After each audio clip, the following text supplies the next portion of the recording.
Baik, Assalamualaikum warahmatullahi wabarakatuh. Alhamdulilladzi ba'atsa nabiyana Muhammad sallallahu alaihi wasallam bi kamilati syariati wa hadisidin, syahadu an la ilaha illallah al-malikul haqqul mubin wa syahadu anna Muhammadan abduhu wa rasuluh al-mab'utsu lil alamin. Amma ba'd. Alhamdulillah, segala puji dan syukur marilah kita panjatkan kehadirat Allah Subhanahu wa taala. Salat dan salam semoga senantiasa tercurah limpahkan kepada junjungan kita Nabi besar Muhammad sallallahu alaihi wasallam. Yang saya hormati penasehat Pak Guyban, penasehat DKM, para ustadz, para asatidz, para jamaah sekalian, yang alhamdulillah atas izin Allah Subhanahu wa taala kita bisa bersama-sama berkumpul di masjid yang kita cintai dalam rangka melaksanakan rutinitas, yaitu salat subuh berjamaah dan kuliah subuh. Mari Bapak Ibu sekalian, kita niatkan bahwa pertemuan kita hari ini adalah pertemuan yang kita niatkan untuk mencari hidayah Allah Subhanahu wa taala, dan pertemuan yang kita niatkan untuk menjalin ukhuwah Islamiyah sehingga terjalin silaturahim yang semakin kuat di antara warga Villa Gading Permata umumnya dan khususnya para jamaah sekalian. Nah, berbicara tentang passive income akhirat, ya tentu saja yang paling profesional, yang paling bidangnya di sini ya tentu saja Pak Hadi ya. Beliau di backgroundnya di manajemen, dan juga mungkin bapak-bapak yang punya background ilmu bidang ekonomi yang lainnya. Ya. Nah, baik Bapak Ibu sekalian, sebelum masuk ke materi inti, kita lihat dulu tayangan berikutnya.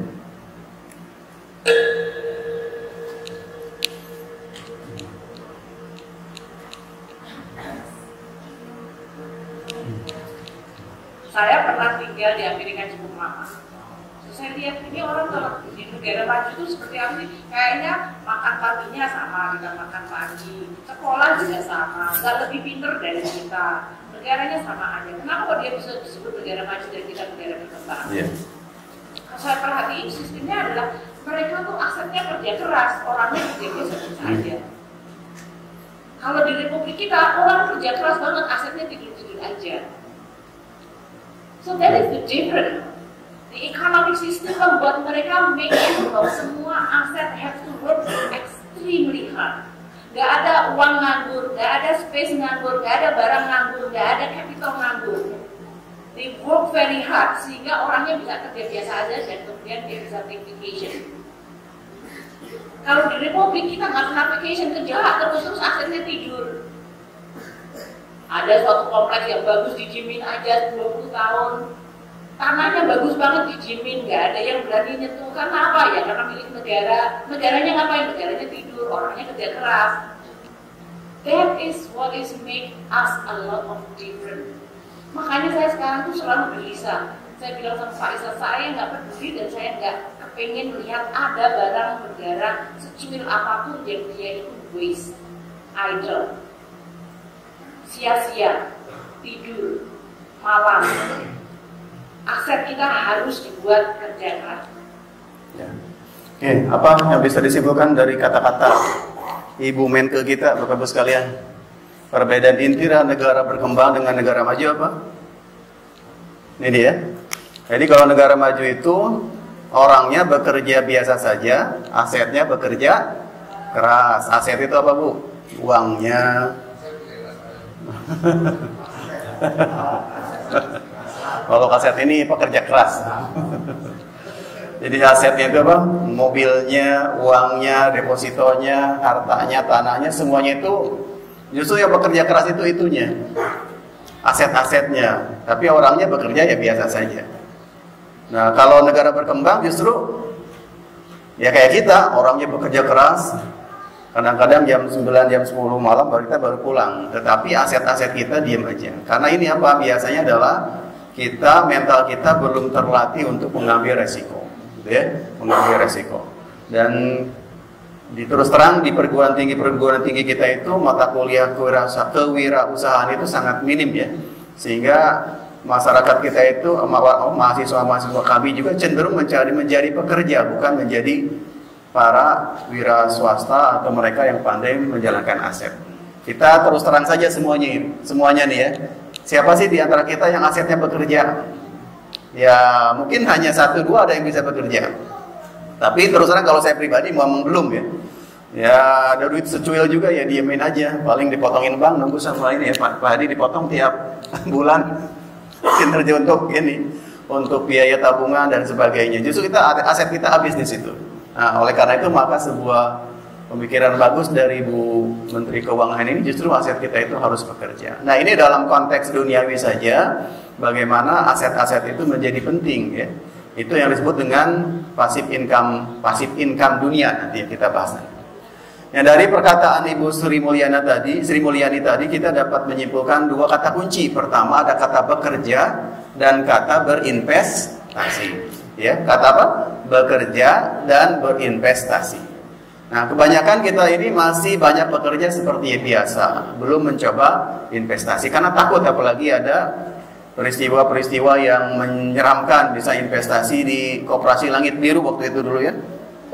Orangnya malah di daerah saya dapat ya, ada yang investasi di situ, kemudian ketika mau mengambil manfaat orangnya keburu di penjara. Nah, investasi bodong tersebut kemudian menyebabkan orang-orang Indonesia menjadi semakin takut berinvestasi.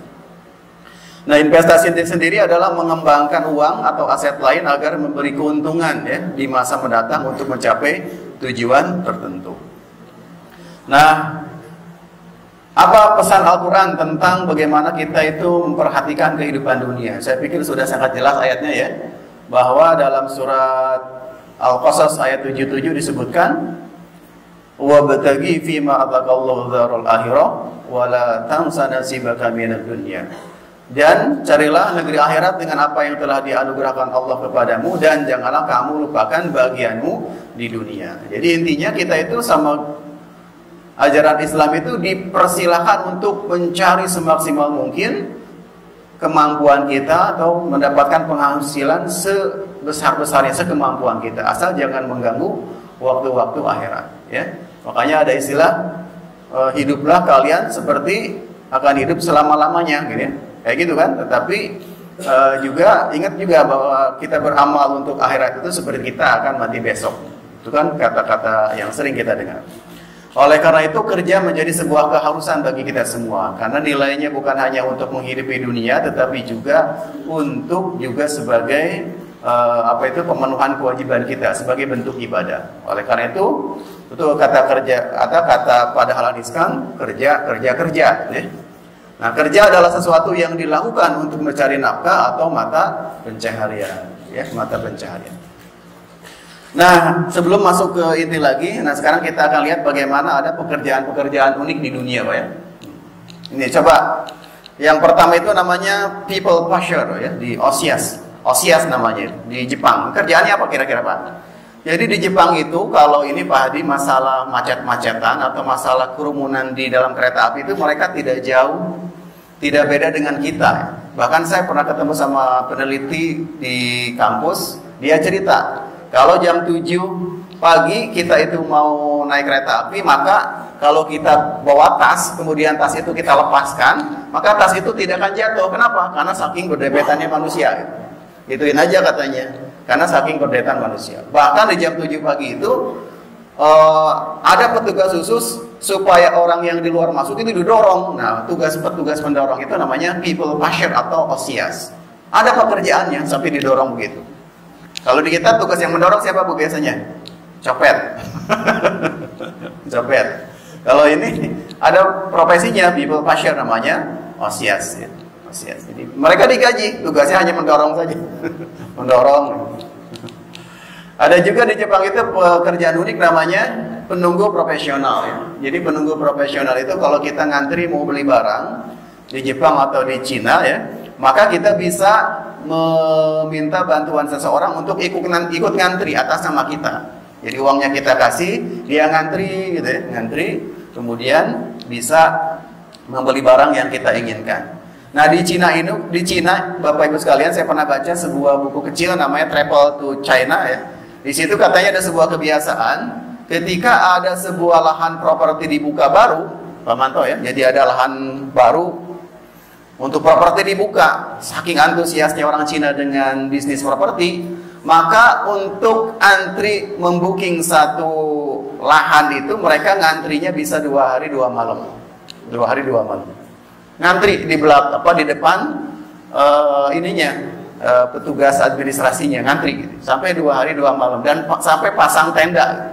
Saking inginnya mereka mendapatkan posisi tanah yang bagus, yang hoki menurut mereka. Oleh karena itu maka tidak ada yang ada namanya penunggu profesional atau professional waiter. Yang unik lagi di Inggris yang kita katakan sebagai negara maju, ternyata mereka punya pekerjaan yang lebih unik, namanya penjaga gagak. Ini dari mana asalnya?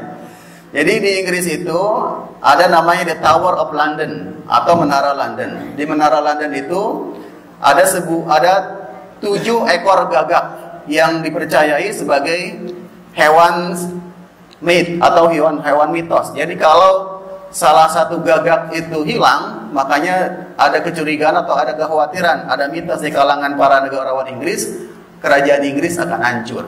Makanya ada penjaga gagak. Jadi dipelihara gagaknya itu, Bu.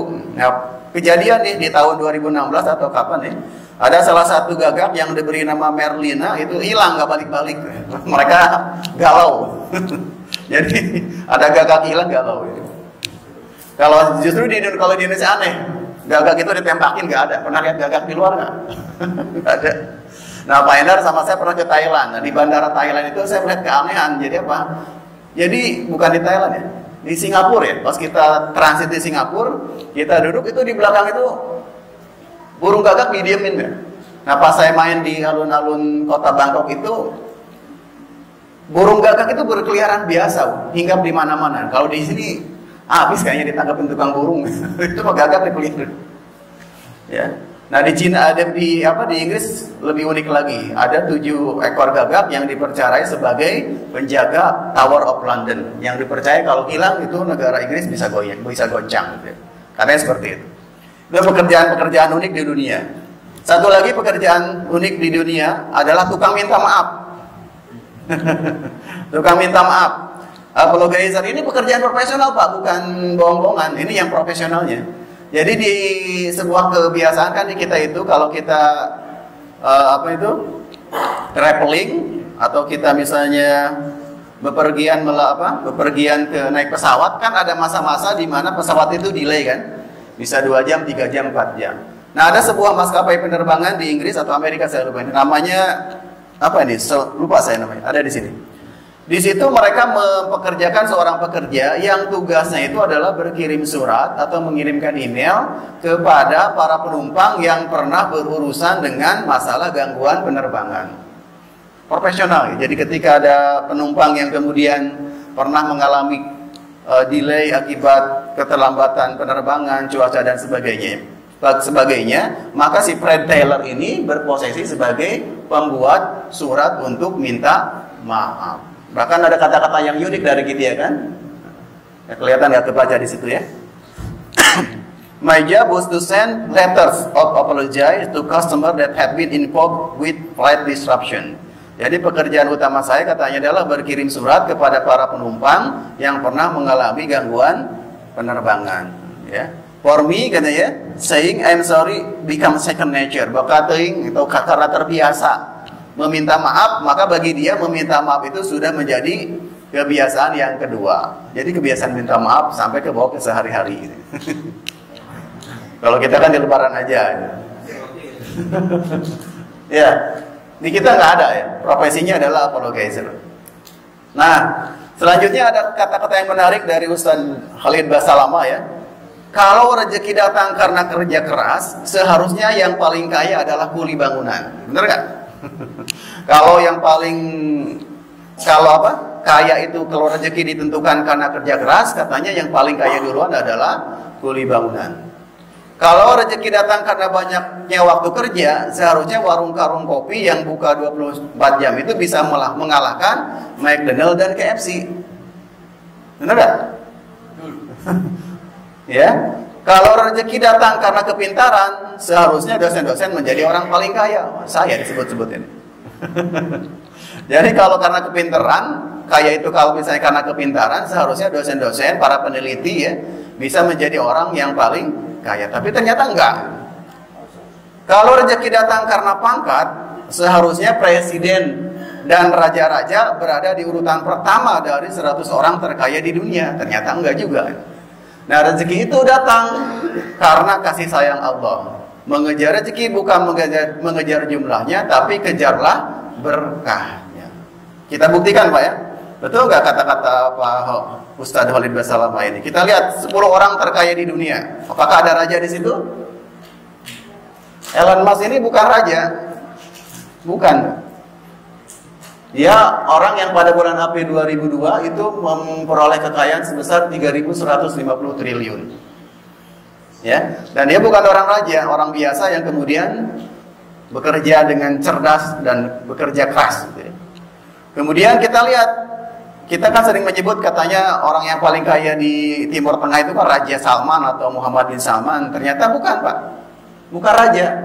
Orang 10 orang terkaya di dunia ternyata nomor 1 itu adalah di Timur Tengah Nasib Sawiris. Dia orang Mesir dengan kekayaan 115,67 triliun. Dan saya cek dia bukan raja juga.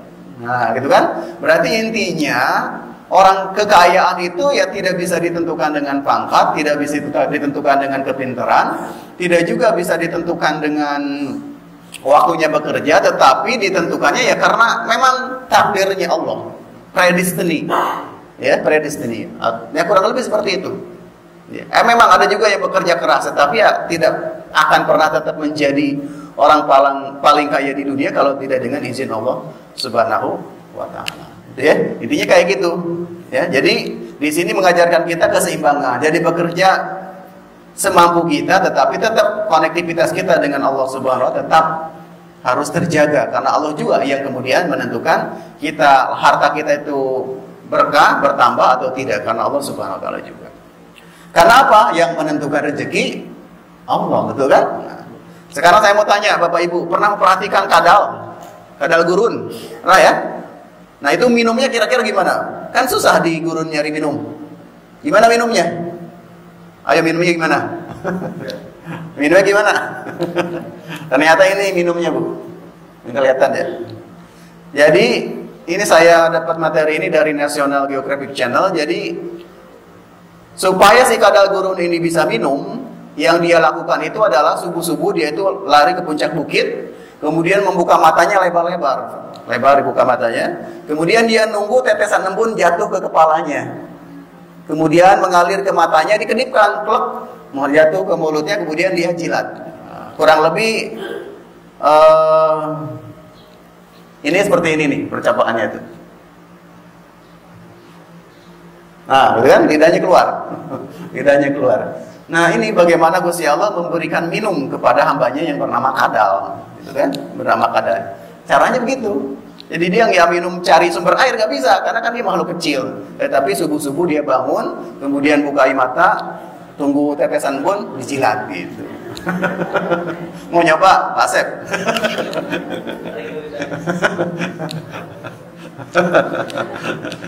Simple ya, tapi demikian Allah Subhanahu wa Ta'ala kemudian memberikan rezeki kepada hamba-hambanya. Yang lebih menarik lagi ya, ini di Pulau Poncover, saya pernah beberapa kali membahas ini ya di Kultum dan sebagainya. Jadi di Pulau Poncover itu ya ada sekelompok ikan atau sekelompok ikan salmon yang kemudian dia akan bertelur. Dia berasal dari samudra luas ya. Kemudian ketika dia bertelur, dia itu akan menyusuri sungai-sungai, termasuk ke sungai yang ada di Pulau Vancouver. Nah, ketika dia masuk ke jeram-jeram sungai tertentu, di pinggir-pinggir sungai itu sudah ada beruang, ya. Kemudian beruang itu kan makan sepuasnya. Nah, sisa-sisa makanannya jatuh ke bawah. Itu dihabisin sama burung elang. Nah, burung elang juga makanannya tidak habis. Kadang-kadang dia jatuhkan di dekat pohon-pohon di Pulau Vancouver tersebut. Nah, pohon itu ternyata diam-diam. Nah, ini pohon nanti saya diceritakan lagi ya. Pohon itu ternyata diam-diam dia menyerap saripati dari daging tersebut. Dan ada keunikan, pohon-pohon di Pulau Vancouver itu bisa mencapai 90 meter dalam waktu 45 tahun.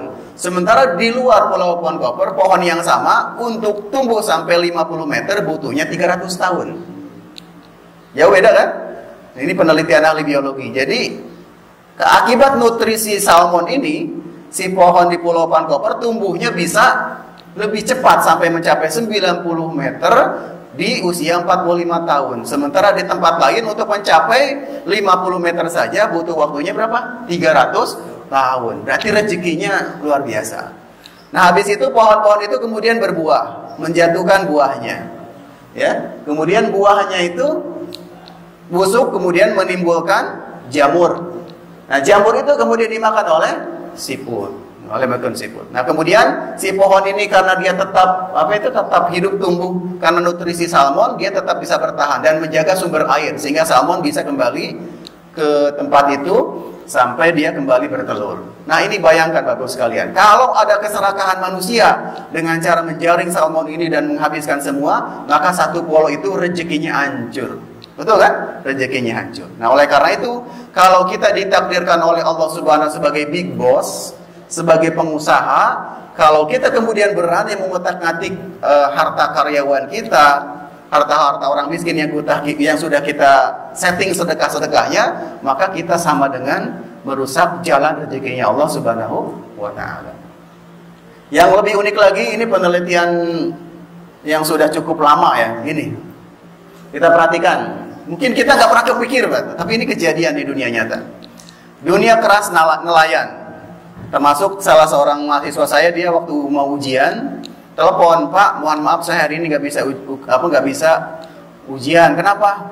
Karena ombak lagi tinggi-tingginya, Pak. Saya nggak paham apa maksudnya ombak lagi tinggi-tinggi. Ternyata ini ya, nanti ceritanya di sini. Jadi nelayan itu, Bapak Ibu sekalian, sumber nafkahnya dari apa? Dari mencari ikan kan? Kalau laut lagi tenang, laut lagi bersahabat, maka dia bisa makan. Dapat ikan, kemudian jual, dapatlah makan.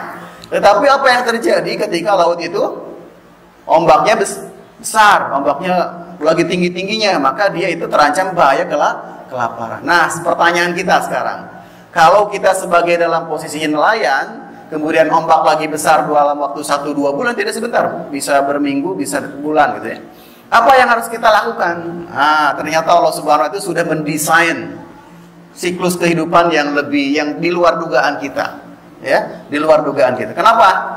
Ternyata di situ ada bos nelayan atau juragan kapal yang punya sistem ini, Pak Hadi, kredit informal. Jadi mereka itu dipinjemin alat pancing, dipenuhi kebutuhan keluarganya selama masa-masa sulit itu.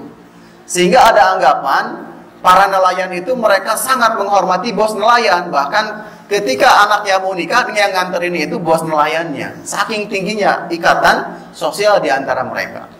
Nah, ini katanya kejadian Pak Hadi, ketika ada orang-orang perbankan mau memberikan pinjaman, kemudian ketika pemerintah mau memberikan keharusan bahwa harga ikan itu harus standar, karena ini di bawah, mereka itu menolak. Kenapa? Karena ada manfaat-manfaat yang di luar ukuran kita, yaitu ketika mereka mengalami masa sulit, ada pinjaman lunak yang diberikan oleh bos nelayan ini.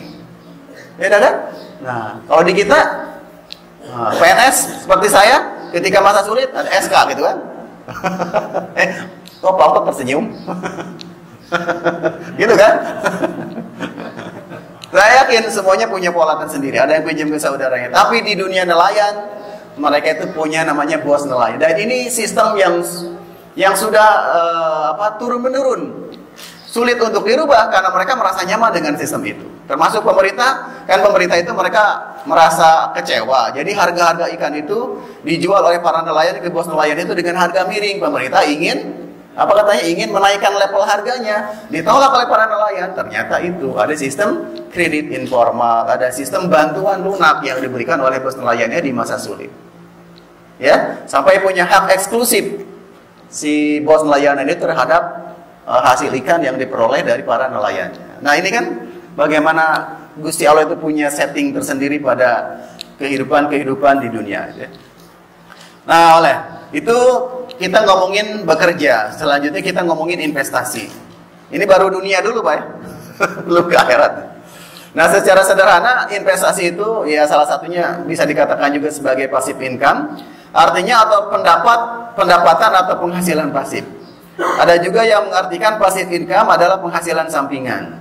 Passive income adalah penghasilan uang yang diperoleh seseorang dengan melakukan aktivitas yang sangat minim. Kita tidur saja di rumah, uang kita yang bekerja. Misalnya titip di warung makan, titip di sebuah perusahaan besar, kita tidur, maka akan datanglah kiriman uang, gitu ya. Nah, jenis-jenis passive income ada 3. Pak Haji nanti mungkin bisa menambahkan. Ada namanya paper asset. Jadi ini kita mainan-mainan besar ini ya. Uangnya harus triliunan atau miliaran ya. Misalnya saham, deposito, reksadana. Nah ini kita agak susah kalau ini duitnya. Bapak Ibu sekalian tahu yang namanya LPDP, Lembaga Pengelola Dana Pendidikan. Itu diberikan kepada siswa-siswa yang berprestasi dan bisa kuliah gratis. Ternyata itu diperoleh dari ini Pak Hadi, dari hasil deposito, hasil saham atau reksadana. Jadi Menteri Keuangan waktu itu Sri Mulyani tahun 2011 beranggapan bahwa uang-uang pendidikan itu selalu hilang. Oleh karena itu maka didepositokan, diusahakan, ya, diputarkan lagi uangnya, kemudian hasil uangnya itu dijadikan sebagai modal beasiswa untuk para mahasiswa. Di perguruan tinggi mereka mulai sekarang dikasih uang namanya ya uang sejenis deposito juga, itu nggak boleh digunakan, tetapi untuk diinvestasikan. Dan kelebihan atau manfaat yang diperoleh digunakan untuk berbagai kegiatan di perguruan tinggi. Itu namanya pertama, passive income itu bentuknya paper asset. Yang kedua, bisnis yang dijalankan tanpa Anda terlibat di dalamnya, memberi modal usaha, laundry. Nah, termasuk ini terobosan baru dari Pak Ajib. Pak Ajib diam-diam sudah punya aset bergerak, passive income nih di Lewiliang. Jadi beliau memelihara kambing dengan bantuan warga setempat, nanti tinggal bagi hasil. Nah, itu namanya passive income juga. Kemudian properti yang disewakan, bisnis sewa rumah, kos-kosan, hotel, dan lain sebagainya. Nah, bisa banyak hal. Selanjutnya kita harus dulu sebelum masuk ke akhirat ya, passive income akhirat. Jadi bekerja di dunia, ya bekerja maka penghasilan dapat sesuai masa kerja. Berinvestasi, penghasilan berjalan terus sampai tanpa kita terlibat aktif di dalamnya. Nah, kalau dalam konteks akhirat beribadah biasa saja, pahala maka dapat sesuai masa ibadah. Nah, ada juga konteksnya investasi akhirat itu namanya sedekah jariah atau investasi akhirat atau passive income. Pahala berjalan terus tanpa kita terlibat aktif di dalamnya. Nah, ini ada menarik kan? Ada kesamaan konsep. Jadi ada satu jenis ibadah namanya sedekah jariah, di mana kita tidak terlibat banyak dalam ibadah tersebut, tetapi pahalanya terus mengalir. Bisa dipahami ya? Bisa mengalir. Nah, itu namanya passive income akhirat. Nah, sekarang kita juga pikirin, Bu. Di dunia saja kita masih rugi, nggak bisa berinvestasi mendapatkan passive income dunia, masa mau rugi lagi ketika berurusan dengan akhirat, nggak punya passive income akhirat. Kita renungkan saja, jujur saja sama kita. Terus kita mau nyari apa? Dunia gagal, akhirat gagal. Jangan sampai kan? Oleh karena itu kita harus memutar otak. Kata Sayyidina Ali atau Sayyidina Umar kan, dalam beribadah kita harus cerdas, cari amalan-amalan yang bisa membuat membuat kita selamat, membuat kita lebih banyak pahala nanti di akhirat. Jadi harus banyak amal yang cerdas gitu ya. Salah satunya bisanya adalah bentuk sedekah jariah. Nah, perintah infak saya pikir sudah jelas ya dalam surat Al-Baqarah ayat 267. Hai orang-orang yang beriman, nafkahkanlah sebagian dari hasil usahamu yang baik-baik dan sebagian dari apa yang kamu keluarkan dari bumi untuk kamu. Nah, pengertian infak, ketahuilah bahwa infak adalah membelanjakan harta benda untuk hal-hal yang mengandung kemaslahatan. Oleh karena itu orang-orang yang menyiapkan harta bendanya tidak bisa disebut sebagai munfik. Jadi infak itu adalah membelanjakan harta benda untuk hal-hal yang mengandung kemaslahatan. Tetapi kalau kita kalau ini ada tetangga bapak, tetangga ibu yang merasa dia itu mentraktir temannya, kemudian dia merasa telah berinfak. Tergantung Bapak Ibu sekalian. Kalau dia kumpul, malam ini minum-minum, gua yang bayarin semua, itu infak bukan? Enggak, bukan. Infak bukan. Lu pasang semua, gua yang bayarin malam ini. Nah, itu infak bukan? Bukan, karena tidak mendapatkan kemaslahatan. Nah, di kita itu masih ada yang beranggapan yang traktir, tapi tujuannya atau uangnya bukan untuk itu.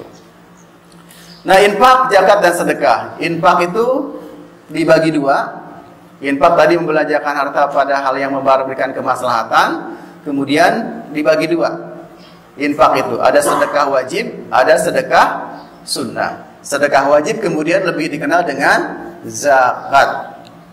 Zakat dibagi dua, ada zakat fitrah, ada zakat mal. Zakat fitrah kita sudah selesai dengan masalah ini di akhir lebaran. Tetapi zakat mal tunggu Pak Okto nanti tanggal 18.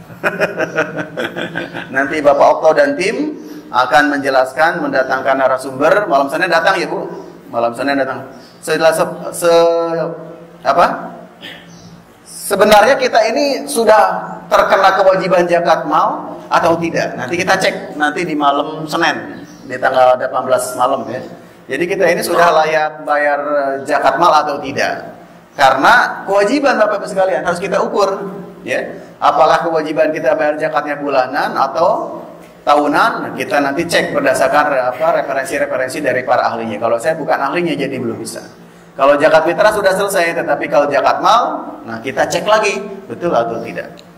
Nah, sedekah sunnah dibagi dua. Ada sedekah biasa yang kita tadi ibaratkan bekerja seperti biasa.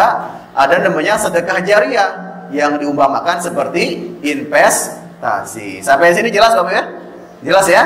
Jadi bekerja menghasilkan uang seperti biasa, berinvestasi, mendapatkan uang secara kita tidak langsung terlibat di dalamnya. Kalau ibadah kita mendapatkan pahala seperti biasa. Tetapi kalau sedekah jariah, kita seumpama berinvestasi di akhirat. Jadi ketika kita sudah meninggal, selama investasi kita berjalan di dunia, maka akan terus mengalir pahalanya. Nah itu yang perlu kita renungkan. Nanti rencana kita untuk investasi akhirat apa?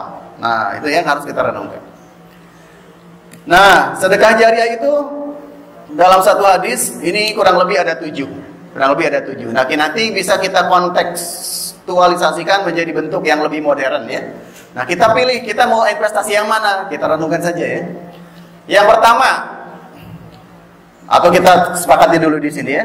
Bila kita mengeluarkan dana atau menyediakan sarana untuk terciptanya kegiatan, tempat atau hal-hal yang bermanfaat dengan berlangsung terus-menerus, maka kita berpeluang memperoleh manfaat atau pahala dari amal sedekah jariah secara berkelanjutan. Ya, ini kalau kita berinvestasi untuk akhirat, mengeluarkan dana untuk akhirat, menyediakan sarana untuk akhirat, maka kita berpeluang memperoleh pahala jariah atau amal yang pahala yang terus berkelanjutan. Yang pertama sesuai dengan hadis tadi adalah mengajarkan ilmu, ya, mengajarkan. Kan ada satu, ini saya nggak tahu Pak Tommy ya, hadisnya sunnah dari atau apa, baligu ani walau ayah ya. Nanti mungkin dicek oleh Bapak Ibu sekalian. Jadi sampaikanlah dari apa-apa yang berasal dariku walaupun satu ayat. Bapak Ibu sekalian semuanya pasti punya ilmu, Pak Rusdi itu ilmunya keren dong. Keren kan bagaimana mengantisipasi atap rumah yang bocor. Kalau Pak Rusdi mengajarkan ilmu itu kepada junior-juniornya dan dia kemudian mempraktekkan ilmu itu dan berhasil, maka pahalanya terus mengalir Pak Rusdi. Amal jariah, sedekah jariah Pak Rusdi. Begitu juga Pak Asep, keilmuannya dalam dunia kewartawanan dan sebagainya disampaikan ke anak-anak Pak. Maka nanti juga akan mengalir menjadi sebuah amal jariah atau pahala yang terus mengalir. Jadi semua kita berpeluang Bapak Ibu sekalian. Oleh karena itu kita harus punya kader langsung atau kader secara tidak langsung. Kalau punya ilmu sampaikan, supaya kita punya amal jariah dari sisi menyampaikan ilmu. Satu berarti lembaga pendidikan ya, lembaga pendidikan formal atau tidak formal. Yang kedua mengalirkan air. Memelihara sungai agar terus mengalir dan terus menopang kehidupan. Nah, tapi kadang-kadang di antara kita masih punya kebiasaan ini. Kalau mengalirkan air itu menjadi pahala yang besar, logikanya kalau menyumbat air dosa besar nggak Bu? Mengalirkan air itu pahala besar. Kalau sebaliknya menutup saluran air dosa besar. Nah, kalau perilaku seperti ini berarti ini apa? Dosa bukan? Dosa Bu. Jadi membuang sampah ke sungai, membuang sampah ke selokan, sampah yang kita kirim berlanjut terus sampai numpuk tersumbat di sebuah daerah, di pintu airnya terjadilah banjir, bala bencana. Itu bukan salah alam, dosa kita semua. Sepanjang ada orang yang meninggal di situ, ada orang yang sakit, ada orang yang kehilangan rumah, ada di situ sampah yang kita buang, dosanya kita ikut berpartisipasi di situ. Ya. Nah, ini yang perlu kita khawatirkan. Agim itu ketika di daerah Hului Gajah terjadi sebuah ledakan atau sebuah bangunan sampah itu kan udah numpuk, Pak. Kemudian terjadi ledakan karena asam atau apa saya nggak tahu, meledak, kemudian menimpa para pekerja di sana. Sampai ada seorang pekerja ya, yang tertimbun, meninggal ya, dicari-cari sama keluarganya. Ketika diangkat, bunyi Bu, di tubuhnya apa? Teng teng teng teng teng, HP bunyi. Diangkat bunyi HP, ditanya, Kang, gimana kabarnya? Ternyata baru nyampe ketika mayatnya baru diangkat. WA dari keluarganya. Nah, kata Agim, jangan-jangan dari tumpukan sampah yang ada di Hului Gajah itu ada sampah yang saya kirim. Sampai begitu kalau orang yang bersih hatinya berpikir. Nah, kita juga berpikir, jangan sampai kita aliran sungai dari sini kan ke bawah. Jangan sampai ketika rumah di blok bawah itu kebanjiran, jangan-jangan ada sampah yang kita buang. Nah, ini bisa jadi dalil untuk menyerang, bukan menyerang ya, mengingatkan. Kok menyerang sih bahasanya? Mengingatkan mereka yang suka buang sampah sembarangan, buang berangkal, buang puing-puing di pinggir sungai. Ini dosa, Pak. Jelas-jelas ini. Jelas. Nah, ini jelas. Selanjutnya menggali sumur, membangun sumur di tempat yang jauh dari pusat air. Makanya ada sekarang bentuk gerakan itu kitabisa.com biasanya membuka sedekah air atau menggali sumur. Menanam pohon kurma. Kalau di kita nggak cocok ya. Nggak cocok, ganti menanam pohon mangga, rambutan gitu kan ya, habis pertama sama anak-anak. Nah, menanam pohon sebagai sarana berteduh, penahan air longsor, sumber pangan bagi manusia dan hewan, misalnya pohon mangga, rambutan dan lain sebagainya. Bahkan dalam satu hadis itu, kalau kita menanam sebuah tanaman kemudian ada burung-burung yang makan dari tanaman kita, itu juga termasuk sedekah, Bapak Ibu sekalian ya. Sedekahnya Pak Asep luar biasa nih. Pak Asep itu peduli kucing, ada kucing-kucing liar. Kemudian dikasih makan ya. Luar biasa itu ya. Luar biasa. Sedekahnya untuk lauk hidup ya. Nah, berbicara tentang pohon itu ada sebuah peribahasa yang bagus, Bapak Ibu sekalian ya. Jadilah seperti pohon mangga di pinggir jalan. Orang-orang melemparnya dengan batu, ia membalasnya dengan buah. Ya. Jadi pohon mangga itu kan dilemparin orang dengan batu. Sakit pohon mangganya, tapi dia balasnya dengan buah. Nah, ini Pak Endar mengingatkan kita semua. Nah, dikritik habis, balasnya dengan buah aja. Buah mangga. Buah mangga. Dikritik habis. Manusiawi lah biasa. Nah, kita balas aja dengan buah. Bisa beli dari Indomaret. Keluarkan, jadi gitu luar biasa ya. Ini filosofi yang sangat tinggi ya. Jadi orang-orang melempari mangga itu dengan batu, tetapi mangga membalasnya dengan buah yang nikmat. Selanjutnya membangun masjid, saya pikir itu sudah sangat biasa ya. Konteks lebih luas, membangun pesantren, tempat pendidikan, sarana umum dan lain-lain. Memberi mushaf juga ya, tapi memberi mushaf yang bagus adalah memberi mushaf mereka yang sering membacanya, yaitu para penghafal Quran, pondok-pondok pesantren. Kalau di sini sebetulnya ngasih mushaf gak apa-apa Bu, cuman kepakainya biasanya hanya di bulan Lebaran aja, pas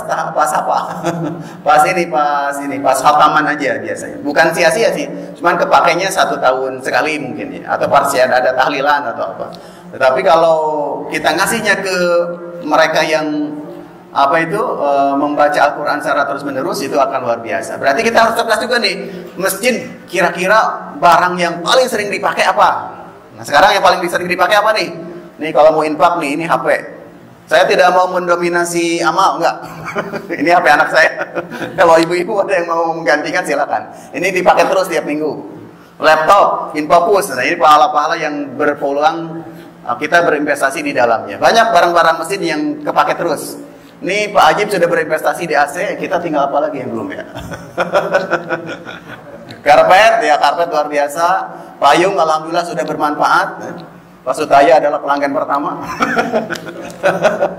Pelanggan pertama. Payung ini kemarin pas ini Pak Sadar hujan besar pas Jumatan, wah alhamdulillah manfaat sedikit ya. Walaupun saya kasihan nih pembani ya, ada kakek-kakek tua di sini nggak bisa pulang, payungnya habis. Berarti kurang Bu, ini payung juga kita alhamdulillah bermanfaat. Jadi kalau ibu-ibu mau berinvestasi payung di masjid silakan. Syaratnya payungnya harus ada lengkungannya Bu gini, biar bisa digantung. Biar bisa digantung. Silakan. Ini kita punya payung 6 buah, harganya sekitar 56 ribuan ya. Cuman ini masalahnya lengkungannya terlalu dalam, jadi dikaitkan susah. Nah, cari yang lengkungannya agak begini. Ini salah manfaat Bu, apalagi di musim hujan ya. Pak Karyono udah lirik-lirik, wah saya pas 10 gitu. Oke ya, itu mushaf. Kemudian meninggalkan keturunan yang memohonkan ampun, masya Allah ya. Meninggalkan keturunan yang mau memohonkan ampunan. Keturunan itu ada keturunan biologis anak kita, ada mantu kita, ada juga keturunan yang artinya adalah cucu kita atau anak didik kita. Nah, kita tinggal cari aja.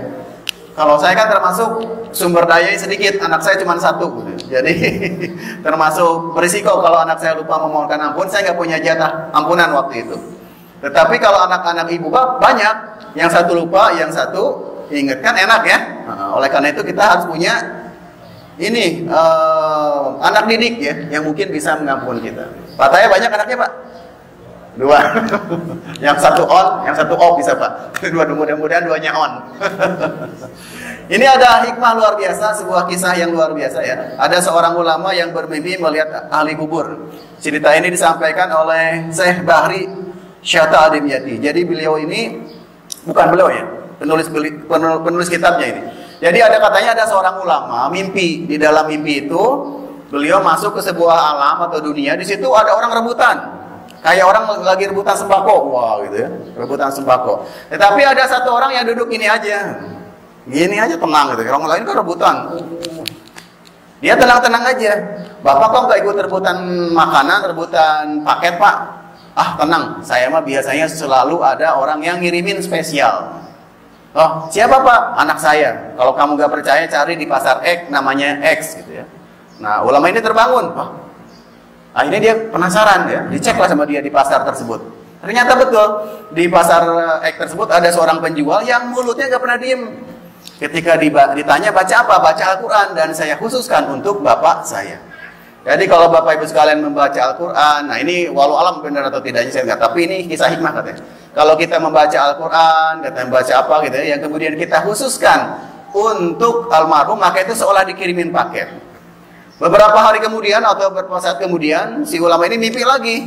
Sekarang dia tidak lagi melihat bapak yang di mimpinya itu duduk santai. Sekarang dia melihat si bapak itu rebutan bareng-bareng sama yang lain ya. Akhirnya terbangun, kemudian dia cek lagi ke pasar. Ternyata orang atau anaknya yang pedagang yang biasa membacakan ayat Al-Quran itu sudah meninggal. Nah berarti kan investasi juga ada akhirnya kan, ketika diselesaikan dengan kematian. Nah begitu. Oleh karena itu berbahagialah Bapak Ibu sekalian yang punya anak banyak, jadikanlah mereka aset-aset yang menjadi pasif income akhirat. Karena sepadan dengan ngurusnya, betul kan? Makanya saya nggak pernah suzon ketika misalnya dalam bukan pungutan ya, ada iuran-iuran keagamaan, iuran kemerdekaan itu ada yang infaknya seadanya. Setelah kita cek ternyata ya memang punya anak yang dalam masa pembinaan ya, ada anak-anak yang masa pembinaan yang itu butuh biaya besar. Sehingga justru infaknya itu adalah sedekahnya justru untuk anak-anaknya. Nah, gitu ya. Oke, itu Bapak Ibu sekalian. Nah, terakhir, ini kita tutup aja dengan sebuah apa ini? Nah, udah tahu ya, Pak? Udah tahu ya berita ini ya? Dengan pemakamannya yang dihadiri lebih dari 1,5 juta orang. Untuk kita simak kisah dari Asosiasi Universitas Islam Mesir. Alkisah dari kampung kecil bernama Tafana Wasrof, distrik Baitul Ghamir, provinsi Dakolia, Mesir. Ada 9 orang sarjana miskin lulusan Fakultas Pertanian. Lalu mereka pun sepakat membuat sebuah peternakan unggas sembari mencari mitra tersebut. Namun mereka terbentur modal, maka dengan sekuat tenaga mereka kumpulkan dari hasil menjual tanah, perhiasan istri, hingga meminjam. Meski tidak banyak terkumpul, namun mencukupi untuk memulai usahanya. Pertanyaan tersisa, siapa mitra yang ke-10? Dan salah satu dari mereka pun berkata, aku sudah menemukan mitra yang ke-10. Siapa? Kata teman-temannya. Allah, lanjutnya. Allah akan menjadi mitra usaha kita yang ke-10. Allah akan mendapat 10% dari keuntungan kita. Jadi diinvestasikan 10% untuk amal. Perlindungan dan pemeliharaan, keamanan dari segala wabah penyakit. Akhirnya mereka pun sepakat. Kontrak kerjasama pun ditulis secara rinci dan dicatatkan ke notaris. Untuk melihat plat mitra ke-10 tersebut. Tak disangka, setelah satu musim bisnis mereka langsung meroket, jauh dari yang dibayangkan sebelumnya. Lalu mereka pun kembali bersepakat menambah jatah keuntungan mitra ke-10 menjadi 20% di musim kedua, dan begitu seterusnya hingga mencapai 50%. Lalu bagaimana keuntungan mitra ke-10 itu dialokasikan? Dimulai dengan membangun sekolah dasar Islam putra, lalu lanjut putri, kemudian sekolah menengah putra, kemudian putri, tambah lagi madrasah alia putra, lalu putri. Tapi karena keuntungan terus membanjir, akhirnya dibentuklah Baitul Mal. Dan mereka pun mengajukan ke pemerintah untuk membangun universitas di kampung. Awalnya ditolak dengan alasan tiadanya akses bagi para mahasiswa. Tak berapa lama mereka pun mengajukan pembangunan universitas lengkap dengan stasiun kereta beserta jalurnya dengan biaya mandiri. Akhirnya permintaan ini disetujui, dan pertama dalam sejarah Mesir berdirilah sebuah universitas di perkampungan kecil. Semakin berkembang, dibangun pula fakultas kedua, ketiga, keempat hingga asrama putri dengan kapasitas 600 kamar. Lalu asrama putra dengan 1000 kamar. Tiket kereta api pun digratiskan untuk memudahkan transportasi menuju kampung tersebut. Tak cukup hanya itu, dibangun Baitul Mal berikutnya hingga hilang kemiskinan di daerah tersebut. Dan program ini diduplikasi ke kampung-kampung lain hingga bisa dikatakan tak ada kampung yang disinggahi Insinyur Solah kecuali akan dibangun Baitul Mal untuk warga. Bantuan pun diberikan untuk fakir miskin dan para janda. Pemuda pengangguran pun dilatih untuk mengelola perkebunan sayur hingga mandiri, bahkan sampai bisa mengekspor ke negara tetangga. Pada saat panen raya, seluruh penduduk dikirimi paket sayur. Di hari pertama Ramadan diadakan buka puasa bersama untuk seluruh penduduk desa. Mereka memasak dan hadir ke lapangan yang dipenuhi beraneka makanan. Disiapkan juga perabotan untuk gadis-gadis yatim yang ingin menikah. Dan ini semua merupakan sedikit dari banyaknya kebaikan yang dilakukan oleh Insinyur Solah. Hingga pada akhirnya disepakatilah keuntungan perusahaan 100% untuk Allah. Insinyur Solah yang awalnya adalah salah satu mitra usaha berubah menjadi karyawan Allah.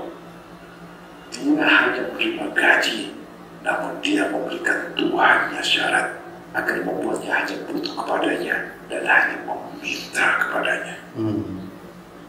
Inilah sosok Insinyur Solah Atira, aktor utama kisah menakjubkan ini. Keikhlasannya membuat ia sama sekali menolak terkenal di media massa. Dan kini, meski orang yang melibatkan Allah ke dalam bisnisnya ini telah wafat, terbayang seluruh amal jariahnya yang selalu mengalir untuknya. Masya Allah. Ya. Pertanyaannya, akankah ini hanya menjadi sebatas kisah saja? Ya. Nah, itu Bapak sebutkan sebagai penutup.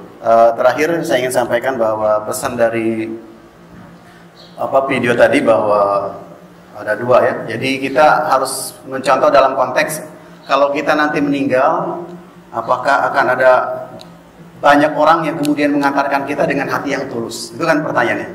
Atau justru mungkin banyak orang tapi hatinya senang dengan kematian kita. Itu yang pertama. Kita harus pikirkan itu. Jadi ini pesannya adalah kita harus berbaik-baiklah kepada semua orang. Jadi ketika bertemu dengan siapapun, maka yang terkesan pada dia adalah kebaikan. Yang kedua adalah jangan pernah bergantung kepada selain Allah Subhanahu wa Ta'ala. Saya punya kisah yang miris ya. Dulu ada seorang kawan saya, dia udah daftar padi, ikut daftar S3 di salah satu perguruan tinggi di Bandung. Sudah lulus, sudah lulus, sudah tinggal bayar saja. Tiba-tiba dia dicolek oleh salah seorang ya senior atau apalah, direktur atau apa. Tenang, kamu bantu saya. Nanti kamu mau kuliah kemanapun saya jamin. Wah, dia kegirangan kan? Oh, kegirangan. Kegirangan. Akhirnya apa yang terjadi? Wah, dia ikutin bekerja kepada orang itu. So, segala macam. Tiba-tiba dia kemudian selesai masa baktinya, akhirnya janjinya tidak tercapai. Akhirnya dia mencoba balik lagi untuk kuliah. Ternyata namanya udah di blacklist di perguruan tinggi akibat tidak memenuhi beasiswa. Akhirnya, wah dia kesulitan. Akhirnya dia menyimpulkan bahwa jangan pernah sekali-sekali bergantung kepada manusia. Jadi begitu Pak, rencana manusia itu dijanjikan dan pasti lagi lah. Oleh karena itu mari kesimpulan dari pertemuan kita ini, mari kita bangun investasi akhirat yang bagus, passive income yang bagus, senantiasa bersandar kepada Allah Subhanahu wa taala. Mohon maaf bila ada tutur kata yang salah, saya tidak bermaksud menyakiti siapapun. Juga mohon maaf bila apa yang saya sampaikan mungkin ada yang kurang tepat dari berbagai hal. Demikian, billahi taufiq wal hidayah. Wassalamualaikum warahmatullahi wabarakatuh. Waalaikumsalam warahmatullahi wabarakatuh. Insyaallah.